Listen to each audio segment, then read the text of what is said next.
Ma propre famille a planifié mon mariage dans mon dos, avec l'intention de me faire payer une facture de 63 000 €.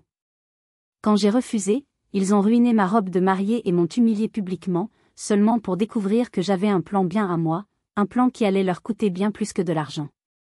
Lorsque le propriétaire du lieu de réception a exigé le paiement final, ils m'ont appelé en larmes, me suppliant de les sauver du désastre qu'ils avaient eux-mêmes créé. Avant de vous raconter tous les détails sordides de cette histoire, j'aimerais savoir d'où vous m'écoutez. Dites-moi dans les commentaires depuis quelle ville ou quel pays vous suivez cette histoire, et quelle heure il est chez vous. C'est incroyable de voir jusqu'où nos histoires peuvent voyager. Maintenant, revenons au tout début, à l'instant précis où mon monde a commencé à s'effondrer. Je suis restée figée dans le couloir de la maison de mon enfance à Lyon, une main à plat contre le papier peint texturé pour me soutenir, l'autre serrant si fort mon magazine de mariage que les pages glacées se sont froissées de manière irréversible. L'odeur familière du pot-au-feu de ma mère flottait dans l'air, un parfum qui signifiait autrefois réconfort et sécurité, mais qui semblait maintenant ironique, presque suffocant. Je n'étais pas censée rentrer avant 1 heure. Ma réunion marketing s'était terminée plus tôt, et dans un élan de nostalgie, j'avais pensé leur faire une surprise, peut-être partager mes dernières trouvailles pour le mariage. Au lieu de cela, ce sont eux qui m'ont surprise, d'une manière qui a brisé quelque chose en moi pour toujours. La porte de la salle à manger était juste assez entr'ouverte pour que leur voix s'échappe, des murmures conspirateurs qui flottaient jusqu'à moi. Elle paiera pour tout, exactement comme elle l'a fait pour le mariage de Chloé, a dit ma mère, Martine. Son ton n'était pas interrogateur, mais déclaratif, une certitude qui m'a glacé le sang plus que n'importe quel cri. Le rire distinctif de ma sœur, Chloé, a éclaté, trop fort, trop aigu, comme du verre brisé. C'est à ça que servent les grandes sœurs, n'est-ce pas? À financer les rêves des plus jeunes. Mes parents ont gloussé en signe d'accord. Ce gloussement partagé, complice, a été comme un coup de poing dans l'estomac. Le son de leur trahison. Ce n'était pas nouveau, juste plus flagrant cette fois. Un souvenir douloureux a refait surface, aussi vif que s'il datait d'hier. Il y a 5 ans, j'avais 22 ans. Chloé, de 3 ans ma cadette, avait annoncé ses fiançailles. 2 semaines plus tard, mon père, Jean-Pierre, m'avait convoqué dans son bureau, l'odeur du cuir et du vieux papier m'enveloppant. Il m'avait expliqué, avec une gravité feinte, que le fiancé de Chloé avait perdu son emploi et qu'ils avaient besoin d'une petite aide pour les frais du mariage. Juste temporaire, ma chérie, avait-il promis, sa main lourde et paternelle sur mon épaule. La famille avant tout, Amélie. Ta sœur mérite un mariage de princesse. J'étais en dernière année d'école de commerce, un rêve pour lequel j'avais travaillé sans relâche. J'avais économisé 15 000 €, chaque centime gagné en travaillant comme serveuse les week-ends et les vacances, sacrifiant sorties et sommeil. C'était mon fonds d'études, mon tremplin vers l'indépendance, mon avenir. Mais face à leurs regards suppliants, face aux larmes de ma mère et à la promesse de mon père, j'avais cédé. J'avais vidé mon compte épargne. Tu pourras toujours y retourner, avait dit ma mère avec une légèreté cruelle lorsque j'avais dû annuler mon inscription. Un semestre, ce n'est rien. 3 semestres plus tard, j'occupais toujours 2 emplois pour joindre les deux bouts, regardant mes rêves s'éloigner pendant que Chloé dansait à sa réception somptueuse dans une robe qui coûtait plus cher que ma vieille Twingo. Cette nuit-là, au milieu des rires et du champagne que j'avais financé, je m'étais fait une promesse silencieuse. Plus jamais. Dans le couloir, le magazine de mariage m'a glissé des doigts, atterrissant sans un bruit sur le tapis épais. Je suis restée immobile, paralysée. Le sang me montait au visage, mes oreilles bourdonnaient. J'ai serré mon sac à main si fort que mes jointures sont devenues blanches, un point d'ancrage dans la tempête qui faisait rage en moi. Ton 5e anniversaire de mariage mérite autant d'attention que son mariage, a dit mon père à Chloé, sa voix pleine d'une fausse générosité. 5 ans, c'est une étape importante. Nous combinerons les deux. Ce sera magnifique. J'ai reculé doucement, pas à pas, en retenant ma respiration. Dehors, l'air frais de Lyon m'a frappé, mais n'a pas réussi à calmer le feu dans ma poitrine. Je me suis assise dans ma voiture, le regard vide, fixant le pare-brise. Les clés pendaient entre mes doigts, mais je ne les ai pas mises dans le contact. Pas encore. D'abord, je devais appeler la seule personne qui me comprendrait, la seule personne qui n'avait jamais rien exigé de moi. Julien. Mon doigt a survolé son nom dans mes contacts. Après 3 profondes inspirations pour stabiliser ma voix, j'ai appuyé sur appeler. Il a répondu à la 2e sonnerie, sa voix chaude et familière. Salut ma belle. La réunion s'est bien passée? Tu es rentré tôt. Ils essaient de recommencer, Julien, ai-je dit, ma voix étonnamment stable, presque glaciale. Mais cette fois, je ne les laisserai pas faire. Cette fois, ce sera différent.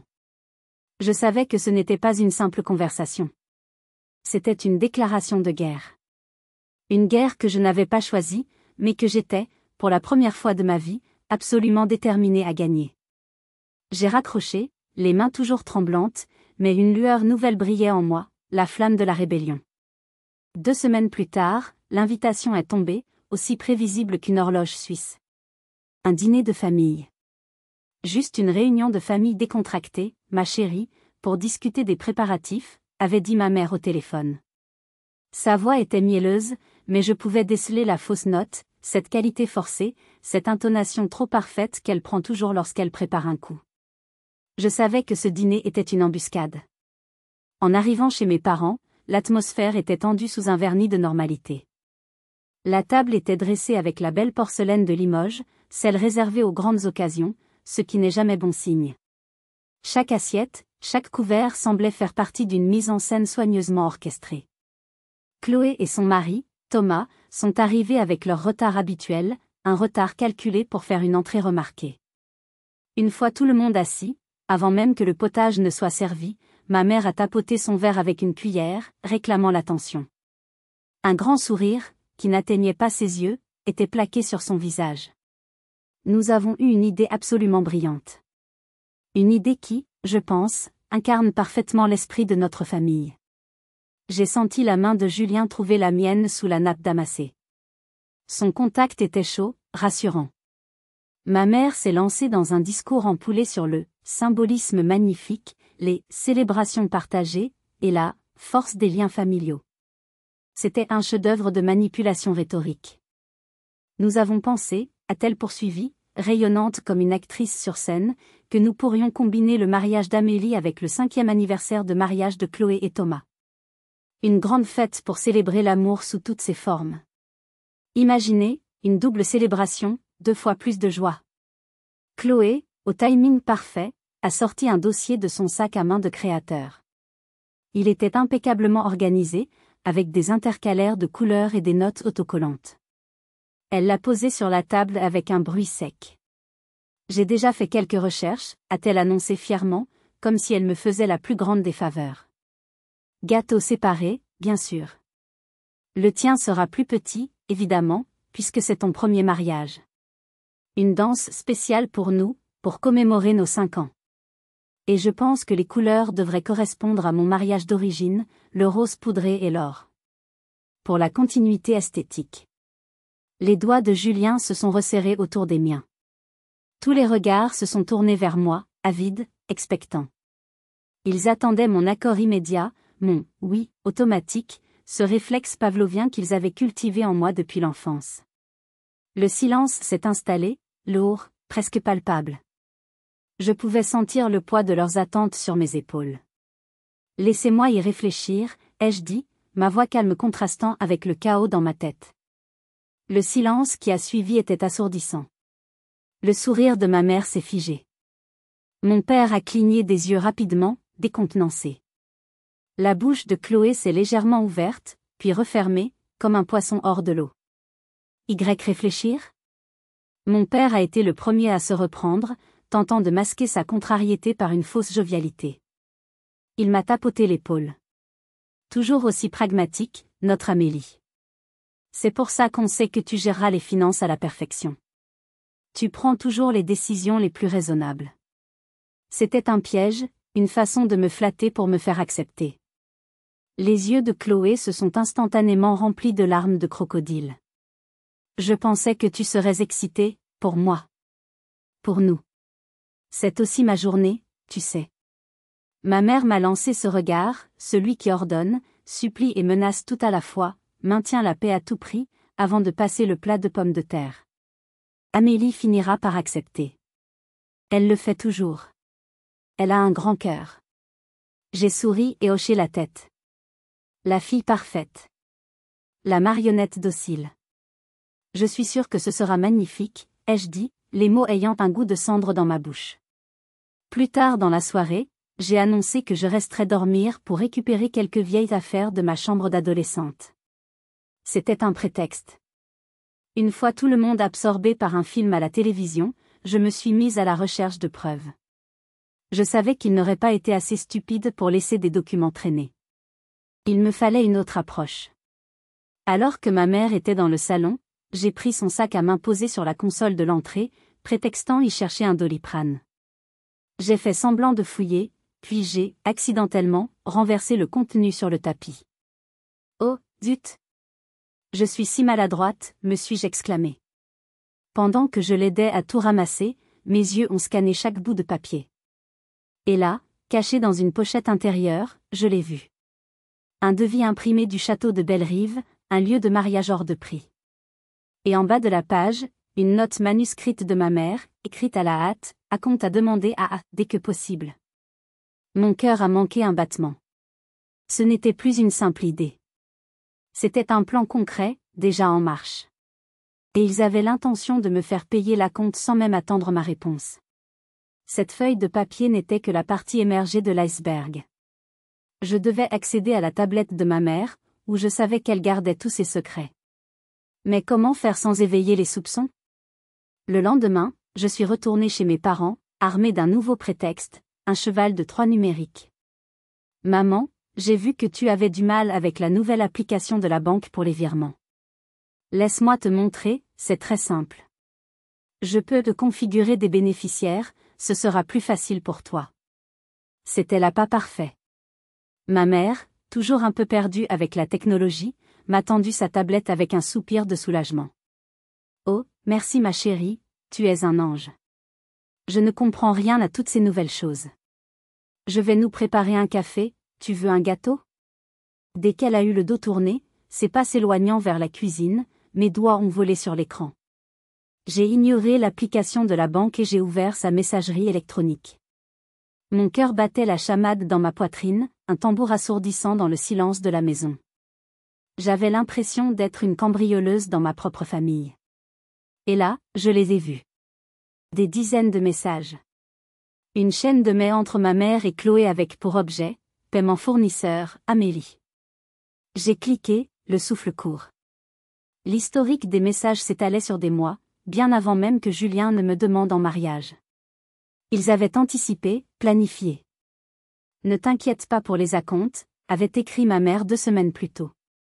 Ton père et moi avons assuré à tout le monde qu'Amélie couvrirait toutes les dépenses une fois les contrats finalisés. Elle ne nous laissera jamais tomber. Un autre de Chloé, j'ai trouvé un photographe incroyable, mais il demande un acompte de 2000 €. Tu penses qu'on peut lui dire qu'Amélie paiera le mois prochain? Dis-lui que c'est pour un double événement, ça justifiera le prix. Je tremblais de rage. Ce n'était pas de l'inconscience, c'était une fraude organisée. Je me suis sentie nauséeuse, trahie à un niveau que je n'aurais jamais cru possible. J'ai cliqué sur d'autres emails, chacun étant un clou de plus dans le cercueil de ma confiance. Des captures d'écran d'options de lieu, de menus de traiteur, de forfaits Digi. Tous avec des notes sur la façon dont la mariée prendrait en charge le paiement. Moi. J'étais la mariée, mais je n'avais rien à voir avec ces décisions extravagantes. Ils ne planifiaient pas mon mariage, ils organisaient une fête pour Chloé sur mon compte en banque. Soudain, une notification est apparue sur la tablette. Une confirmation de commande Amazon. Mon sang s'est glacé. Sans réfléchir, j'ai appuyé dessus. Et je me suis figée. Là, en haute définition, il y avait une robe de mariée. Pas ma robe. Une deuxième robe. Une robe de créateur, opulente, avec une traîne de 3 mètres et des milliers de cristaux brodés. Une robe de princesse. Une robe pour Chloé. Commandée 3 jours plus tôt. L'email de confirmation affichait les 4 derniers chiffres de ma carte de crédit. Ma carte de crédit, que ma mère avait sauvegardée sur son compte Amazon, pour plus de facilité, il y a des années. La bile m'est montée à la gorge. J'ai attrapé mon téléphone et envoyé un SMS à Julien, code rouge. Notre code pour les urgences absolues. Il a appelé dans la seconde. Qu'est-ce qui s'est passé? Il planifie ça depuis des mois, ai-je murmuré, ma voix un fil tremblant. Chloé a utilisé ma carte de crédit pour s'acheter une robe de mariée pour son anniversaire. Une robe à 4 000 €. C'était de la fraude. Pure et simple. Pendant que j'étais au téléphone avec lui, j'ai continué à fouiller, une fureur froide me guidant. Mon estomac s'est noué quand j'ai vu un fichier Excel sur le bureau de la tablette, innocemment intitulé « Budget M plus A final ». M pour mariage. A pour anniversaire. Je n'aurais pas dû l'ouvrir. Mais je l'ai fait. Le tableur était d'une précision diabolique. Des onglets de couleur pour chaque catégorie de dépenses. Je les ai parcourus, le vertige me prenant à chaque page. Lieu de réception, Château de Bellerive, 22 000 €. Traiteur, 200 personnes, menu prestige, 15 000 €. Divertissement, DJ et groupe de jazz pour le cocktail, 8 000 €. Fleurs, incluant une arche florale pour l'entrée de Chloé et Thomas, 7 000 €. Photographie et vidéo, équipe de 2, avec drone, 6 000 €. Robe, au pluriel, avec une note robe à définir, 5 000 €. Tout en bas, une somme finale, calculée automatiquement, qui me fixait comme un cyclope malveillant. 63 000 €. Et juste en dessous, dans une police violette, la couleur préférée de Chloé, une note qui a scellé mon destin, responsabilité d'Amélie. À discuter après signature des contrats pour éviter le stress initial. Je me suis adossée au fauteuil, soudainement étourdie. La photo de famille sur le bureau maman, papa, Chloé et moi à son premier mariage semblait maintenant se moquer de moi. Je souriais sur cette photo, rayonnante, ignorant que je venais de signer l'abandon de mes études et le début de ma servitude financière.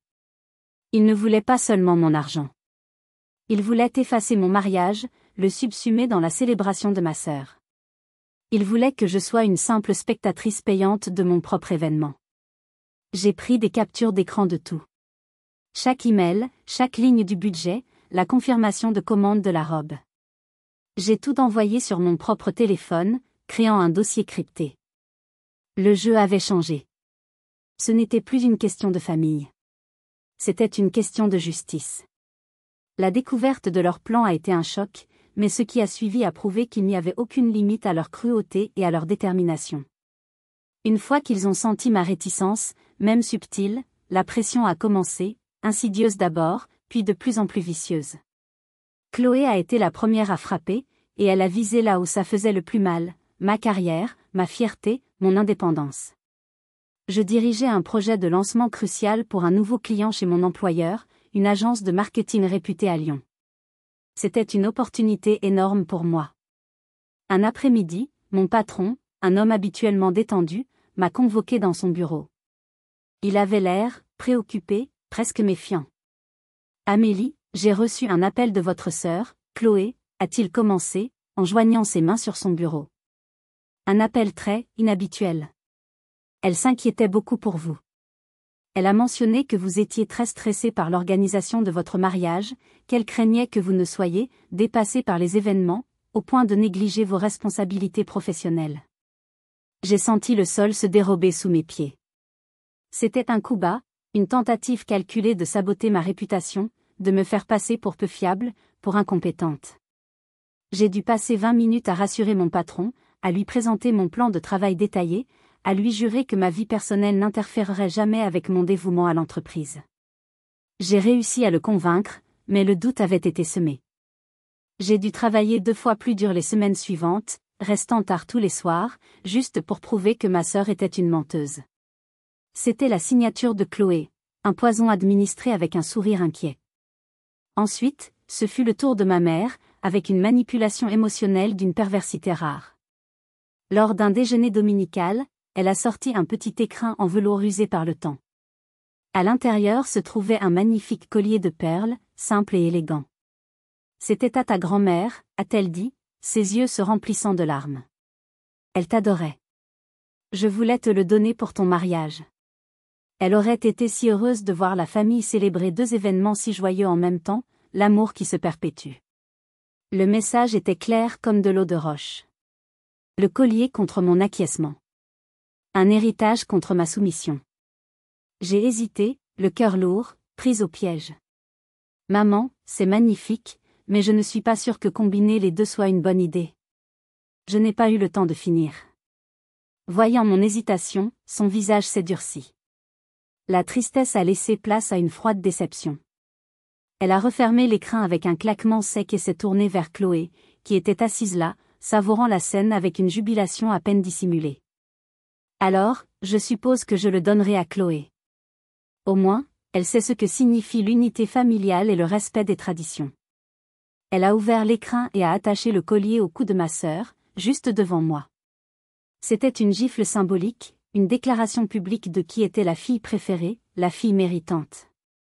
Le coup de grâce, l'acte qui a transformé ma tristesse en une rage froide et déterminée, a eu lieu quelques jours plus tard.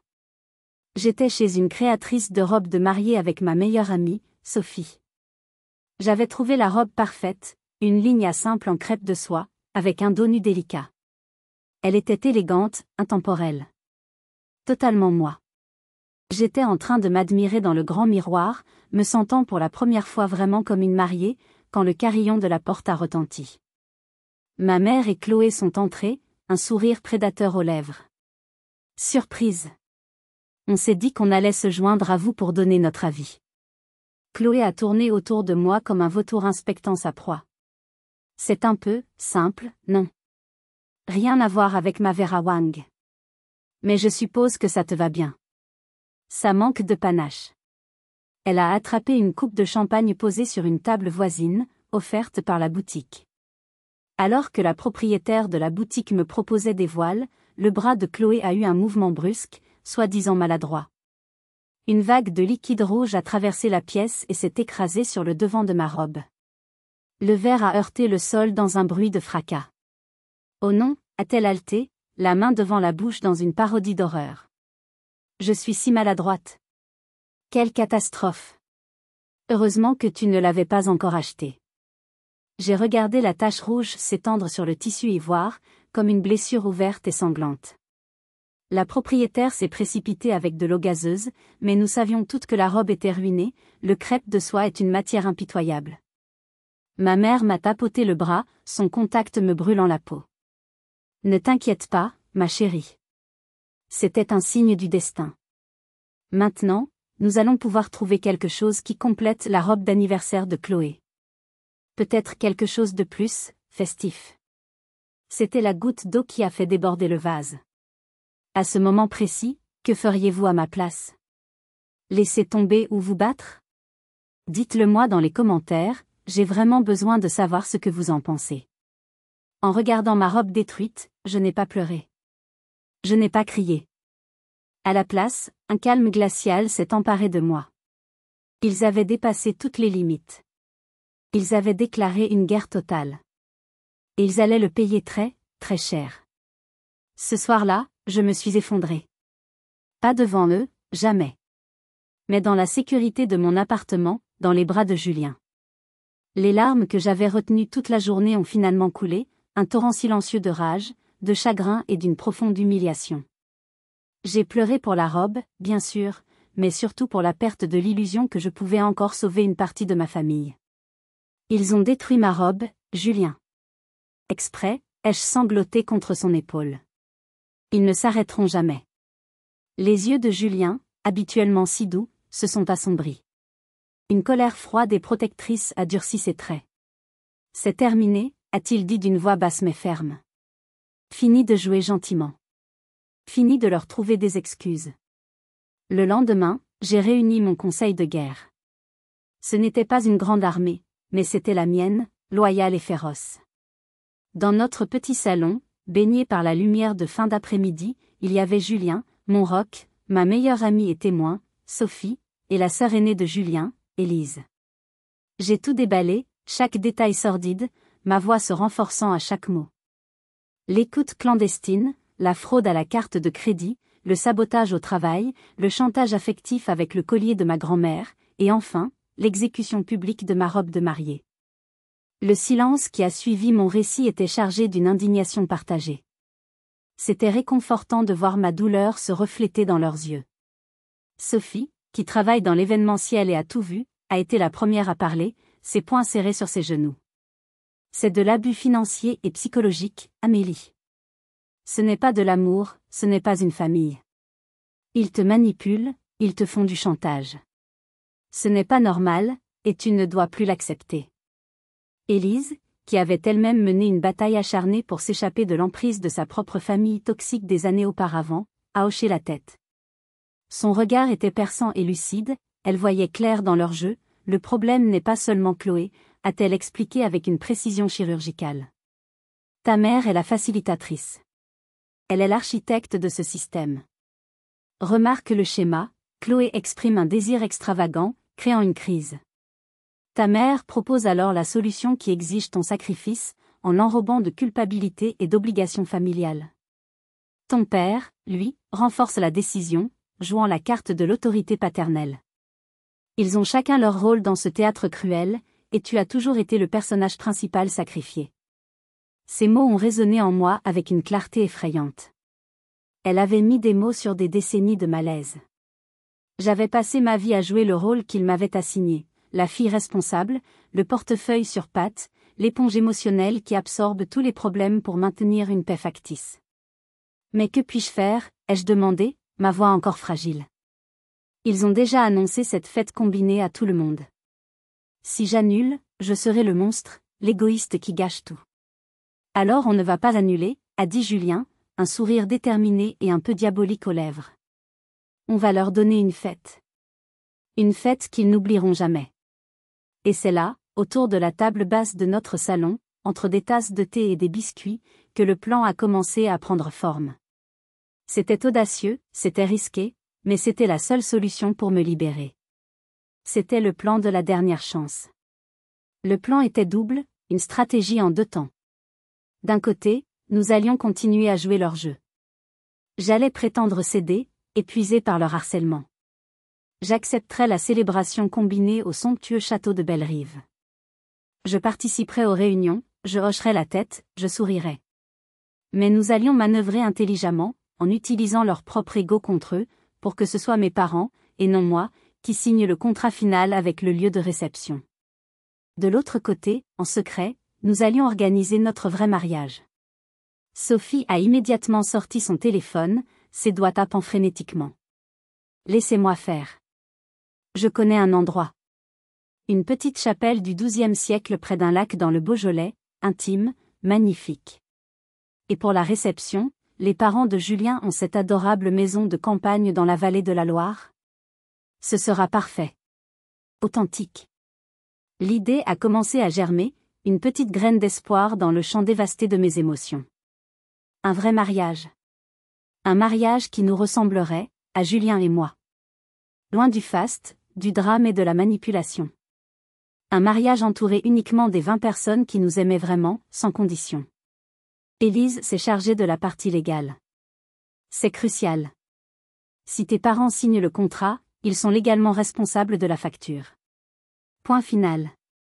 Il faudra juste s'assurer que ta contribution soit clairement documentée comme étant limitée et distincte. Un reçu, un virement avec un libellé précis. Il ne faut leur laisser aucune échappatoire. Quelle est la limite la plus difficile que vous ayez eu à fixer avec un être cher? Cela en valait-il la peine? Ce soir-là, pour la première fois depuis des semaines, je n'ai pas pleuré. J'ai ressenti une nouvelle force, une détermination froide. Il pensait m'avoir brisé, mais il n'avait fait qu'allumer un feu en moi. Le plan était en place. Chaque acteur connaissait son rôle. Le plus grand spectacle de ma vie était sur le point de commencer. La seule question était, aurais-je le courage d'aller jusqu'au bout? La semaine suivante, mon père a organisé une réunion au château de Bellerive avec le directeur, un homme élégant et un peu pompeux nommé Monsieur Dubois. Le château était exactement comme dans les rêves de ma sœur, une débauche de dorure, de marbre et de cristal. Les lustres en cristal, grands comme de petites voitures, pendaient des plafonds de 10 mètres de haut. D'immenses fenêtres donnaient sur des jardins à la française, taillés au millimètre près. C'était magnifique, impersonnel, et exactement le genre de lieu extravagant que je n'avais jamais voulu. Parfait pour la grande entrée de votre sœur, m'a dit mon père en me donnant une tape dans le dos, comme si j'étais une associée dans son projet. Et il y a plein de places pour nos 200 invités. J'ai déjà invité tout le club de golf. 200, ai-je fait écho, jouant la surprise et l'inquiétude. Nous étions d'accord sur 50. Je ne connais même pas la moitié de ces gens. Ma mère a balayé ma remarque d'un geste de la main, comme on chasse une mouche. Oh, Amélie, ne sois pas ridicule. Ce sont des relations importantes pour ton père. Nous ne pouvions pas réduire la liste maintenant. Tout le monde a déjà été prévenu. Ce serait une humiliation. Une humiliation pour eux, bien sûr. Monsieur Dubois, sentant le moment opportun, a sorti un épais contrat relié en cuir. Si nous pouvions avoir les signatures et l'acompte aujourd'hui, nous serons prêts pour la célébration du mois prochain. Nous avons beaucoup de demandes pour cette date. Mon père a sorti son stylo Montblanc avec un certain panache, un geste théâtral. Je signerai en premier, en tant que père de la mariée. Puis Amélie pourra le faire. C'était le moment. Le moment décisif. Mon cœur battait si fort que j'avais peur qu'il l'entende. J'ai pris une profonde inspiration et j'ai pris la parole, ma voix soigneusement calibrée pour être douce et respectueuse. En fait, ai-je interrompu, surprenant tout le monde, y compris moi-même par mon calme apparent. Julien et moi en avons beaucoup discuté. Pour nous, il est très important que ce mariage soit une affaire de famille, unissant nos deux familles dans la tradition. C'est pourquoi nous tenons absolument à ce que le contrat soit signé par vous, maman et papa, en tant qu'hôte officiel de la célébration. C'est une marque de respect et d'honneur pour nous, pour tout ce que vous avez fait. Cela symbolise que vous nous offrez cette journée. J'ai vu le doute dans leurs yeux, une fraction de seconde de méfiance. Mais j'avais visé juste, leur ego, leur besoin de paraître. L'idée d'être les hôtes officiels d'un événement aussi prestigieux, de pouvoir se vanter au club de golf et auprès de leurs amis qu'ils offraient, ce mariage, était trop tentante. Mais, les détails financiers, ma chérie. A commencé ma mère, feignant l'inquiétude. Ne vous inquiétez pas pour ça, ai-je dit avec un grand sourire, le plus sincère que je pouvais produire. Bien sûr que je vais participer. C'est mon mariage après tout. Je ne vous laisserai jamais assumer cela seul. Je ferai une contribution significative. C'était vague, mais rassurant. Leur méfiance s'est évaporée, remplacée par la satisfaction. Ils se sont échangés un regard triomphant, persuadés que leur plan fonctionnait à merveille. Ils pensaient avoir gagné. Mon père a pris le stylo et a apposé sa signature en bas du contrat avec une boucle extravagante. Ma mère a fait de même, sa signature plus petite, plus discrète. Monsieur Dubois a regardé les signatures, puis moi. Et pour l'acompte de 10%, a-t-il demandé. C'était la deuxième partie du plan, la plus délicate. J'ai sorti de mon sac une enveloppe épaisse. À l'intérieur, il n'y avait pas de chèque, mais 6 000 € en espèces. J'avais retiré l'argent le matin même. Voici ma contribution à l'acompte, ai-je déclaré solennellement, en tendant l'enveloppe non pas à mes parents, mais directement à Monsieur Dubois. C'est un cadeau pour vous, papa et maman, pour vous remercier d'organiser cette magnifique journée. J'ai ajouté, en le regardant droit dans les yeux, pourriez-vous me faire un reçu séparé pour cette somme, s'il vous plaît? Juste pour mes dossiers personnels, pour la comptabilité. Il a hoché la tête, un peu surpris par les espèces, mais professionnel. Il a compté l'argent et a rédigé un reçu sur un papier à en-tête du château. Reçu de mademoiselle Amélie Martin la somme de 6 000 € au titre de contribution exceptionnelle et volontaire pour l'événement du 15 juin. C'était parfait. Le document me dégageait de toute autre responsabilité. Chloé, qui avait observé la scène avec un air suffisant, a ricané. Seulement ça? Ça ne couvrira même pas les fleurs. J'ai gardé mon sourire le plus doux, un masque de fausse innocence. C'est tout ce que je peux me permettre, ma chérie. Le reste, c'est la responsabilité des hôtes, comme le veut la tradition. En quittant le château, mes parents et ma sœur discutaient joyeusement de la disposition des tables et du choix des vins. Ils ne savaient pas qu'ils venaient de signer l'acte de leur propre désastre financier. Ils étaient tellement aveuglés par leur cupidité et leur arrogance qu'ils n'ont pas vu le piège se refermer sur eux. Le contrat était signé. Ma seule obligation financière était documentée et payée. Le décor était planté. Maintenant, il ne restait plus qu'à attendre le jour du spectacle. Les semaines qui ont précédé le mariage ont été un exercice de maîtrise de soi surréaliste, un véritable numéro d'équilibriste sur un fil tendu au-dessus d'un précipice. Je menais une double vie. D'un côté, j'étais la future mariée apparemment docile et un peu dépassée, jouant mon rôle à la perfection. Je participais à des dégustations de gâteaux avec Chloé, où je hochais la tête poliment quand elle choisissait une pièce montée à 5 étages avec ses initiales en sucre doré. J'approuvais des compositions florales extravagantes que je détestais, des cascades d'orchidées et de pivoines qui coûtaient une fortune. J'écoutais ma mère parler pendant des heures de la liste des invités, ajoutant des noms de vagues connaissances que je n'avais pas vues depuis 10 ans. Je souriais, je prenais des notes, j'étais la fille parfaite. De l'autre côté, dès que je quittais leur présence, je devenais une autre personne. Je passais mes soirées avec Julien et Sophie, penchés sur les plans de notre vrai mariage secret. L'ambiance était à l'opposé, simple, joyeuse, authentique. Nous avions choisi un traiteur local qui proposait un buffet champêtre.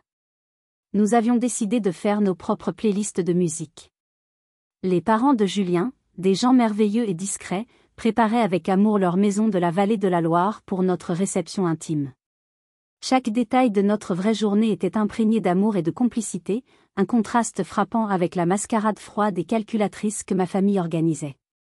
C'était épuisant de jongler avec ces deux réalités, de mentir constamment, mais la perspective de ma libération me donnait une énergie insoupçonnée.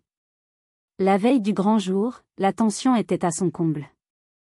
J'étais dans mon appartement, en train de vérifier une dernière fois ma petite valise pour le lendemain, quand on a frappé à la porte. Mon cœur a fait un bond. C'était Chloé. Seule. Son apparition inattendue a fait monter une vague de panique en moi. Avait-elle découvert quelque chose? Ses yeux ont immédiatement scanné mon appartement, cherchant sans doute des signes de préparatifs. Puis ils se sont posés sur moi, froids et calculateurs. Le lieu de réception a appelé, a-t-elle dit sans préambule, son ton sec et autoritaire. Ils ont besoin d'une confirmation finale pour le paiement du solde. Ton père leur a dit que tu ferais un virement demain matin avant la cérémonie. N'oublie pas. J'ai senti une pointe de glace dans mes veines, mais j'ai forcé un sourire fatigué. Oui, bien sûr. Tout est sous contrôle. Ne t'inquiète pas. J'espère bien, a-t-elle rétorqué. Assure-toi juste d'être à l'heure. Je ne veux pas que mon anniversaire soit gâché par ton retard. Tout doit être parfait. Elle a jeté un dernier regard dédaigneux autour d'elle avant de tourner les talons et de partir. Après son départ, j'ai fermé la porte et je me suis appuyée contre elle, le cœur battant à tout rompre. Ils n'avaient rien vu. Rien du tout. Leur arrogance était leur plus grande faiblesse. J'ai pris une profonde inspiration et j'ai sorti ma valise de sous le lit. À l'intérieur, la simple robe bain de soleil blanche que j'avais commandée en ligne, des chaussures plates neuves, et notre licence de mariage, le document le plus précieux au monde. Julien est apparu dans l'embrasure de la porte. Il n'a rien dit, il m'a juste regardé, ses yeux posant la question que nous n'osions pas formuler à voix haute. Prête, a-t-il finalement demandé, sa voix douce. J'ai fermé la fermeture éclair de la valise. Le son a claqué dans le silence de l'appartement, un son de finalité, irrévocable. J'ai levé les yeux vers lui et j'ai souri, un vrai sourire cette fois, un sourire de libération. Plus que jamais. Avez-vous déjà eu à créer un plan d'évasion d'une situation toxique? Qu'est-ce qui vous a donné la force d'aller jusqu'au bout? Partagez votre expérience dans les commentaires, vos histoires donnent de la force aux autres. Cette nuit-là, j'ai à peine dormi. L'adrénaline et l'appréhension se mélangeaient en moi, créant un cocktail électrique. Demain, 2 mariages auraient lieu simultanément. L'un serait une grande scène de théâtre sur la vanité et la cupidité, une pièce coûteuse dont je ne serais qu'un fantôme. L'autre serait le début réel et sincère de ma nouvelle vie, un acte de rébellion silencieux et puissant. J'espérais seulement que tout se déroulerait comme prévu, car il n'y avait plus de retour en arrière possible. Le rideau était sur le point de se lever. Le matin du mariage, le soleil brillait sur la vallée de la Loire, filtrant à travers les feuilles des vieux chênes. L'air était doux, rempli du chant des oiseaux et du parfum des roses du jardin. Rien à voir avec l'atmosphère guindée et ostentatoire que j'imaginais au château de Bellerive. Pendant qu'une amie coiffeuse me faisait une tresse simple et élégante, je me suis lancée dans la première phase de l'opération « Trompe-l'œil », mon téléphone à la main. À 9h17 précise, j'ai pris un selfie. J'étais en peignoir de mariée en satin, un près de Sophie, souriante, avec un mur neutre en arrière-plan pour ne donner aucun indice sur ma localisation réelle. J'ai envoyé la photo dans le groupe de discussion familiale, un appât lancé dans des eaux infestées de requins. Moi, on commence la préparation. Un peu en retard mais tellement excitée. La réponse de ma mère a été instantanée, comme si elle attendait, le doigt sur l'écran. Maman, les invités commencent à arriver au château. Dépêche-toi. Ton père accueille les Martin. Il demande après toi. Je me suis tournée vers Julien, qui se prélassait sur le canapé en jean, une tasse de café à la main, l'image même de la sérénité. Ils sont tous là, ai-je dit, un sourire s'étirant sur mes lèvres. Je sentais le poids de 5 ans de ressentiment et de sacrifice commencer à se soulever de mes épaules. 200 invités. Et une facture de 63 000 € qui les attend. Il a levé sa tasse dans un toast silencieux. À la liberté, mon amour. Mon téléphone a de nouveau vibré. C'était Chloé. Chloé, n'oublie pas, je veux que tu sois là à 11h30 pour nos photos de sœurs avant ta cérémonie. C'est non négociable. Et mets les boucles d'oreilles en perles que j'ai choisies. Elles iront mieux avec ma tenue. J'ai mis mon téléphone en silencieux et j'ai rejoint mes vrais amis sur la terrasse qui surplombait la rivière paresseuse. L'ambiance était à la joie et à la détente. Sophie servait des mimosas pendant que les parents de Julien installaient des bouquets de fleurs sauvages cueillies dans leur jardin. Personne ne me donnait d'ordre. Personne n'exigeait quoi que ce soit. Ils étaient juste heureux pour nous, d'un bonheur simple et sincère. À 10h45, deuxième phase. J'ai envoyé une nouvelle photo, juste de ma coiffure, en gros plan. Moi, coiffure terminée. Maquillage ensuite. On a environ 30 minutes de retard sur le programme. La maquilleuse est coincée dans les bouchons. Il n'y avait pas de maquilleuse, bien sûr. Les réponses ont fusé, de plus en plus empreintes de panique. Maman, les gens demandent quand tu arrives. Le cocktail commence à s'épuiser. Qu'est-ce que je leur dis? Papa, l'officiant a un autre engagement à 15h. Il devient très impatient. Il faut que tu te dépêches, Amélie. Tu nous mets dans l'embarras. Chloé, c'est tellement irrespectueux, Amélie. C'est typique de toi de tout faire tourner autour de toi. Ma fête d'anniversaire est en péril à cause de ton égoïsme. J'ai mis mon téléphone en mode « ne pas déranger » et j'ai enfilé ma simple robe en dentelle, celle que j'avais choisie, celle qui me faisait me sentir moi-même, libre et légère. À 12h30, l'heure de la cérémonie au château approchait à grands pas. Il était temps pour le coup de grâce. J'ai réactivé mon téléphone pour un dernier message, la touche finale de mon chef-d'œuvre. Moi, problème de fermeture éclair. Elle est coincée. C'est la panique. On essaie de la réparer. Commencez la cérémonie sans moi. J'arrive dans 20 minutes, promis. Puis, avec un sentiment de jubilation intense, j'ai complètement éteint mon téléphone. J'ai pris la main de Julien sous une arche de bouleau que nos amis avaient décorée de lierre et de rubans blancs. Entourés de nos 20 personnes les plus chères, sous le soleil de midi, nous avons échangé nos vœux. Les larmes qui coulaient sur mes joues étaient des larmes de joie pure, de soulagement, de victoire. Pendant ce temps, à 80 km de là, je savais exactement ce qui se passait. Sophie avait une amie qui travaillait comme serveuse au château ce jour-là, notre espionne. Elle nous envoyait des mises à jour discrètes. La nervosité de ma mère. La colère rouge de mon père. Le visage de plus en plus crispé de Chloé. Et enfin, le moment que j'attendais.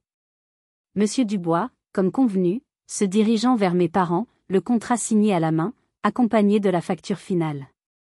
57 000 €. Exigible immédiatement.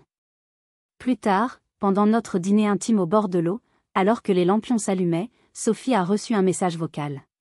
Elle l'a mis sur haut-parleur. C'était ma mère.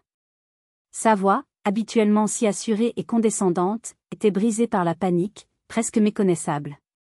Sophie, c'est Martine. Si tu sais où est Amélie, dis-lui que cette blague a assez duré.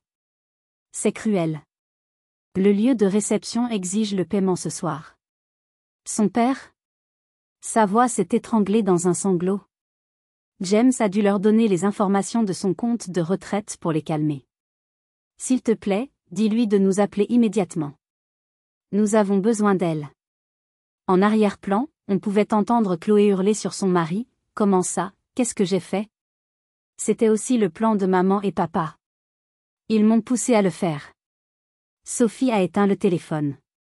Un silence s'est fait, puis Julien a levé son verre, ses yeux brillants d'amour et de fierté. À ma magnifique épouse, qui a appris à sa famille la leçon la plus précieuse de leur vie. J'ai trinqué avec lui. La liberté valait chaque centime de ces 6 000 €. Le lendemain matin, à 10 heures précises, la sonnette a retenti. Comme une horloge, comme des créanciers venant réclamer leur dû. Julien, qui était à côté de moi sur le canapé, m'a pressé la main. Prête, a-t-il demandé, sa voix un murmure de soutien. J'ai jeté un dernier coup d'œil aux photos de notre vrai mariage, que nous avions délibérément disposées sur la table basse la nuit précédente. Des éclats de rire, des regards complices, le bonheur à l'état pur. Je suis prête depuis des années, ai-je répondu, une force nouvelle et inébranlable en moi. Quand j'ai ouvert la porte, le tableau était pathétique.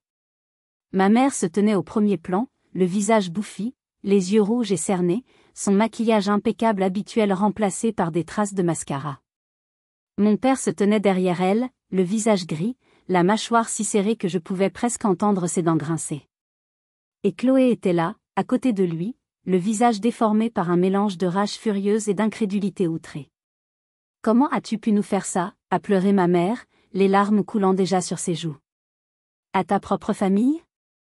Après tout ce que nous avons fait pour toi ? » Je me suis écartée pour les laisser entrer, sans un mot. Le silence était mon arme. Mon père n'a même pas pris la peine de s'asseoir. Il a commencé à arpenter mon petit salon comme un lion en cage. « Tu es légalement responsable de cette facture, Amélie » a-t-il grondé, sa voix tremblant de colère contenue. « Je ne sais pas à quel jeu stupide tu penses jouer, mais ça se termine maintenant. Tu vas appeler ce monsieur Dubois et tu vas régler ça. Raconte à tout le monde quelle personne horrible et égoïste tu es vraiment, » a sifflé Chloé en me pointant du doigt, son vernis de sophistication complètement craquelé. J'ai déjà commencé. La cousine Emma et tante Sylvie savent que tu as abandonné ton propre mariage pour une rancune d'enfant. Elles sont choquées. Je n'ai pas bronché. Au lieu de cela, je me suis dirigée calmement vers notre table de salle à manger, où un porte-documents en cuir attendait, préparé comme une mallette d'avocat. Julien se tenait à mes côtés, sa présence un roc solide dans mon dos. Je m'attendais à cette visite, ai-je dit, ma voix posée et claire, sans la moindre trace de tremblement. C'était la voix d'une femme qui ne s'excusait plus d'exister. Et je m'y suis préparée. Asseyez-vous. À ma grande surprise, ils ont obéi, s'asseyant sur le bord du canapé comme des écoliers pris en faute. Un par un, j'ai sorti les documents et je les ai disposés sur la table basse, juste à côté des photos de mon mariage heureux. Le mouvement était lent, délibéré, presque cérémoniel. « Qu'est-ce que c'est que tout ça ?» a demandé mon père, son impatience virant à l'inquiétude. J'ai appuyé sur « Play » sur mon téléphone.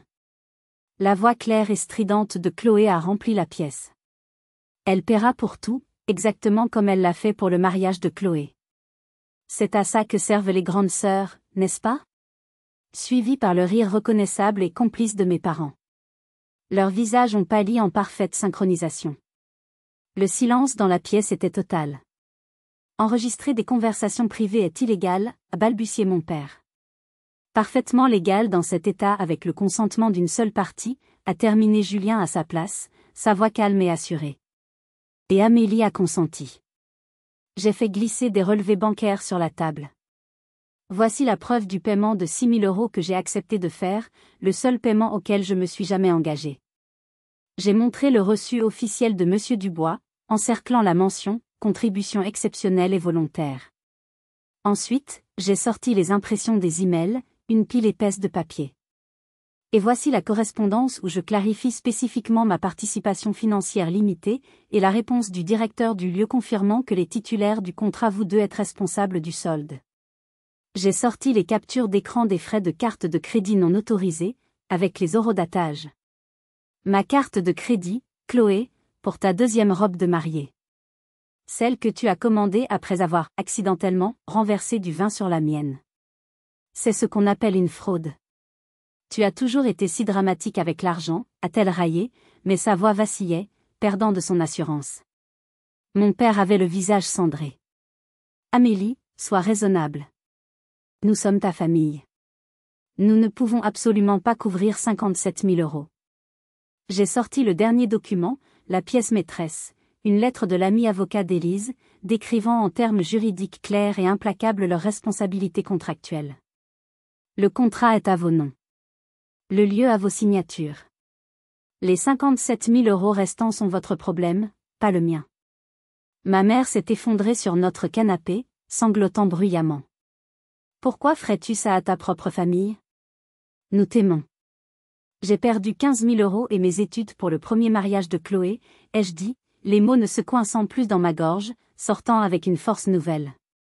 Cette fois, j'ai volontairement payé 6 000 € pour être libéré de votre manipulation pour toujours. C'est le prix de ma paix. C'est de la vengeance. C'est cruel et impitoyable, a craché mon père. Non, l'ai-je corrigé, en le regardant droit dans les yeux. Ce sont les conséquences naturelles de vos actions. Vous avez planté les graines, et maintenant vous récoltez la tempête. À ce moment-là, ils ont commencé à se déchirer entre eux. C'était ton idée, ce château ridicule, a crié mon père à ma mère. Et toi, a-t-il dit en se tournant vers Chloé, avec tes caprices de princesse. C'est vous qui m'avez toujours tout donné, a rétorqué Chloé. C'est vous qui m'avez dit qu'Amélie paierait. Je me suis dirigée vers la porte et je l'ai ouverte. Vous pouvez partir maintenant. Ma nouvelle famille va arriver pour célébrer notre retour de lune de miel. Ils ont rassemblé leurs affaires dans un silence de défaite, ne se regardant même plus. Alors qu'ils se traînaient vers la sortie, je n'ai pas pu résister à une dernière vérité. Considérez les 63 000 € comme votre investissement dans mon éducation. Vous m'avez enfin appris à me défendre. La porte s'est refermée avec un clic doux, un son de finalité qui a résonné dans tout l'appartement, balayant les fantômes du passé. Un an plus tard, l'odeur de la dinde rôtie et du thym remplissait notre nouvelle maison, une petite bâtisse en pierre que nous avions achetée et que nous rénovions petit à petit. La lumière dorée du soleil de novembre se déversait par la fenêtre de la cuisine, illuminant la poussière qui dansait dans l'air et se posant sur le parquet que nous avions posé nous-mêmes le mois dernier, nos mains couvertes d'ampoules mais nos cœurs remplis de fierté. Julien m'a surprise en train de contempler la scène depuis le salon, un petit sourire aux lèvres, et il a levé son verre de vin dans un toast silencieux. Un an. Un an exactement que nous nous étions choisis. Un an que nous avions tourné le dos à la mascarade élaborée que ma famille avait planifiée et que nous nous étions mariés au bord d'un lac, entourés uniquement de personnes qui nous aimaient vraiment. La photo de mariage sur notre cheminée capturait ce moment parfait, Julien et moi en train de rire aux éclats, le vent dans mes cheveux, aucun de nous ne regardant l'appareil photo. Le vrai bonheur n'a pas besoin de poser. La sonnette a retenti, me tirant de mes pensées. Mon premier réflexe a été un léger sursaut, un écho du passé. Mais il s'est vite dissipé. À travers le Judas, j'ai vu Chloé, seule sur notre porche, les épaules voûtées contre le froid d'une manière que je n'avais jamais vue auparavant. Pas de mari, pas de sac de créateur, pas d'entrée dramatique. Juste ma sœur, qui semblait plus petite, plus fragile. Quand j'ai ouvert la porte, je me tenais droite et fière sur mon propre seuil. Plus de tremblement, plus de faiblesse dans les genoux. J'étais chez moi. Je suis venue pour m'excuser, a dit Chloé, sa voix dépourvue de son tranchant habituel. Elle ne me regardait pas dans les yeux, fixant un point sur le paillasson. Pour de vrai, cette fois. Je l'ai étudié, cherchant des traces de manipulation, un piège caché. Je n'ai trouvé qu'une profonde lassitude et une tristesse sincère. Papa et maman ont dû vendre la maison de campagne de grand-mère pour payer le lieu de réception, a-t-elle poursuivi devant mon silence. Ça a tout brisé. Ils ne se parlent presque plus. Ça a été un électrochoc pour nous tous. Surtout pour moi. Je l'ai fait entrer. Elle a hésité sur le seuil, comme si elle craignait de souiller l'endroit. Thomas a menacé de demander le divorce si je ne commençais pas une thérapie. Il a dit qu'il ne pouvait pas être marié à quelqu'un qui traite sa famille comme des tremplins, quelqu'un d'aussi vide. Le mot lui a coûté. Pendant un instant, j'ai revu la petite fille qui me tenait la main le premier jour de la maternelle, terrifiée, avant que le monde et notre famille ne lui apprennent à me voir comme une rivale plutôt que comme une sœur. Et comment ça se passe, la thérapie, ai-je demandé, une curiosité sincère dans ma voix. C'est dur, a-t-elle admis en relevant enfin les yeux. Ils étaient rougis. C'est la chose la plus difficile que j'ai jamais faite. Je réalise tellement de choses. Sur moi, sur eux, sur toi. Plus tard, alors que nos amis étaient là, l'ambiance était légère et joyeuse. La conversation s'est portée sur les pressions familiales qu'une jeune cousine de Julien subissait. Sans y penser, j'ai partagé ce que j'avais mis des années à apprendre. Parfois, la chose la plus aimante que vous puissiez faire pour vous-même et pour les autres est de refuser d'être la victime de quelqu'un. Les limites ne sont pas des murs pour exclure les gens, ce sont les fondations nécessaires pour construire des relations saines. Les mots sont sortis naturellement, sans effort. Après le départ de tout le monde, Chloé est restée pour aider à débarrasser. Près de l'évier, dans le silence confortable de la cuisine, je lui ai dit tranquillement, « Tu es la bienvenue ici en tant que ma sœur. Pas en tant que la personne qui a essayé de ruiner mon mariage. Cette personne-là ne peut plus entrer dans ma vie. » Elle a hoché la tête, des larmes silencieuses coulant sur ses joues. Je comprends. J'y travaille. Avant de partir, elle a ajouté, « Maman commence à le voir aussi. » Comment elle a tout permis, tout orchestré. Elle m'a demandé si elle pouvait t'appeler un jour. Juste pour entendre ta voix. Je n'ai pas répondu. Je n'étais pas encore prête. Plus tard dans la soirée, après son départ, Julien m'a offert un petit paquet enveloppé dans du papier argenté.